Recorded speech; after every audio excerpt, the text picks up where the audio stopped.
Welcome back to Straight Talk. We're talking about the fire codes, and you know the issue about the provincial jurisdiction. So much right now we're kind of living in this kind of vacuum that gets filled by these outside jurisdictions, and we're not functioning under our own. I mean, it's one of the things that occurs to me. You know what? Is that in the meantime, though, we have a situation, where potentially a lot of people could, if something happened in a theater, okay, and there was a fire. I've sat in that theater, and number one, walk in there in the dark, there's no light. I mean, you walk in blind, and then I don't even know where the exits are. And maybe they're there and I just can't remember them. But that the whole thing becomes an issue. Is where's the exits? Where's this? Whatever the code issues are, whether it's electrical, whatever. If there is a fire, I mean, we want to be able to protect the lives of our community, okay? And that has nothing to do. That part doesn't have anything to do with this provincial jurisdictions, federal jurisdictions. Strict safety. Yeah. But not to lose Bo's point, though, is okay. Would we not be doing these things on our own? Would we not be looking after our people on our own, and it not being about an issue about those other things? And I just wanted to get to one of the other points is that, as far as I'm aware, if you're getting money from the bank, and if you're getting money through the MCK, then there are specific codes that your contractor and or you have to follow in order to build a home according to whatever codes they're following. That's right. The building codes.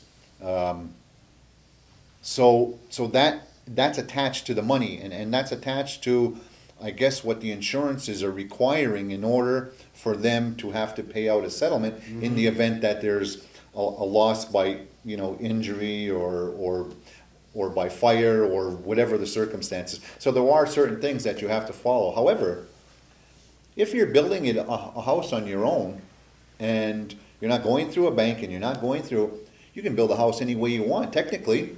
And then it's up to the insurance company whether they're going to insure you or not, and that's where it becomes a circumstance. Yeah, but if an insurance company they're really not going to deny you on the basis that they want to uphold their provincial jurisdiction here, but outside. No.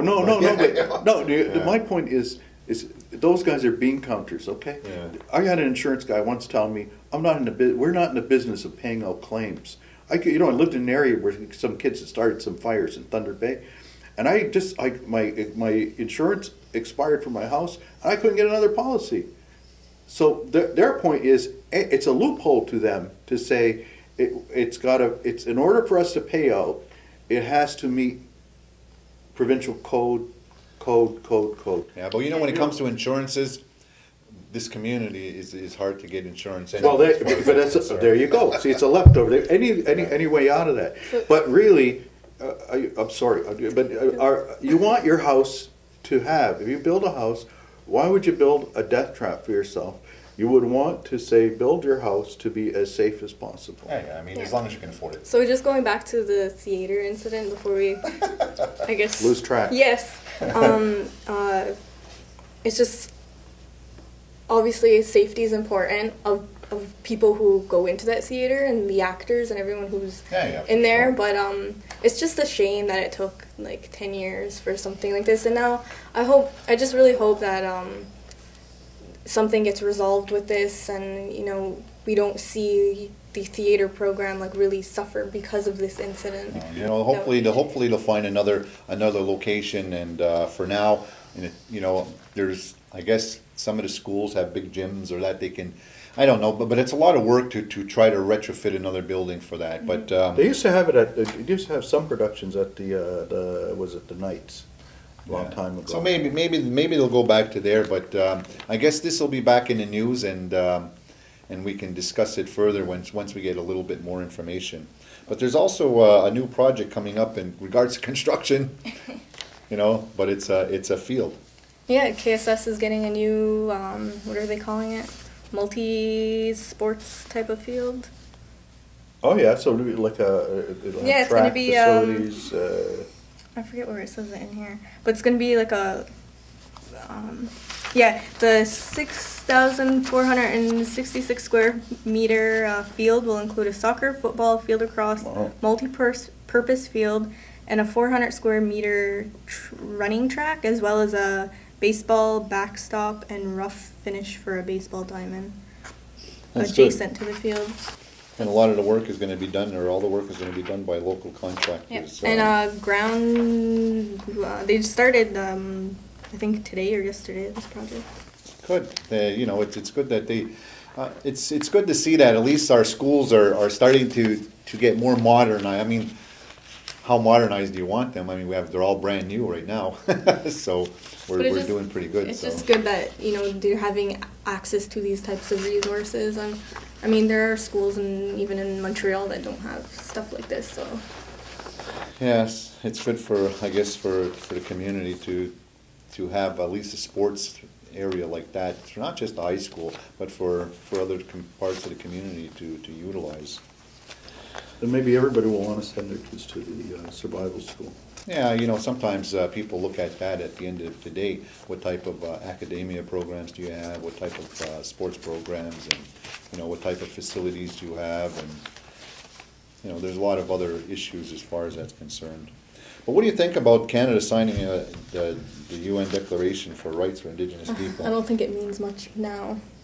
I think it's a bit too late on and they're characterizing it's weird because there's a little debate going on between Canada and the UN rapporteur on the meaning of Canada's gesture. And one of the things that's being said is that you're not signing an affirmation of it's as an affirmative document, or no, that's not even the right term. Aspirational is the term, like something, an ideal we would hope for. Kind of like our vision statement in the community, in a way. Unless you do it, it doesn't really mean very much at all, But why at the beginning though? Did they not support it, or they didn't want to sign it? Because what they were afraid of was that Indian people, Native people, would look at that and see it as a way to declare independence from Canada. To actually be their own nation. It's really, I'm serious, I'm not making this up, I'm not pulling it out of the air. That was the reason that they refused to do it. And that's also the same reason the United States initially refused to sign it too. But did the United States sign it? Yeah, they have since signed. And for Canada, I mean... So it was like Canada, Russia, and... So what does that mean for First Nations communities politically at the end of the day by Canada saying that? Well, in my opinion, the UN Declaration is in my opinion, it's really a farce. The reason that I say that is because, as Ross had mentioned, they fear the traditional people in North America. For one reason, is many traditional people, Russell Means for one, for example, identified the Iroquois Confederacy, and that they have a constitution that predates the United States and Canada. And this is one of the main reasons why Canada and all the countries that did not sign this, I believe there was 3 or 4 of them, but they all signed now. This was their fear. They were fearing that Canada or the United States would use the Iroquois Confederacy and take it to an international court, where the international court, according to lawyers, would find that the Great Law of Peace was the law of the land because it predated Confederation and the formalization of the United States. So, but now that it's signed, what does that mean? Well, because it's signed now, and because we're more or less got a foot and a half in Canada's boat, it doesn't apply. The only way that they would have fear of it is if the Iroquois Confederacy came back to life, so to speak. And I don't see that happening in Canada, but perhaps in the United States, with Russell Means, what he's doing in South Dakota, that might be the future of what's going to be coming this way. What's he doing? He separated himself from the rest of the United States because the United States will not honor the treaties. They now are under 4 different states are under the jurisdiction of the Sioux territory. We interviewed Russell on Reality Check a couple of years back. He's made a declaration of independence of the independent state of Lakota. Mm-hmm. Okay.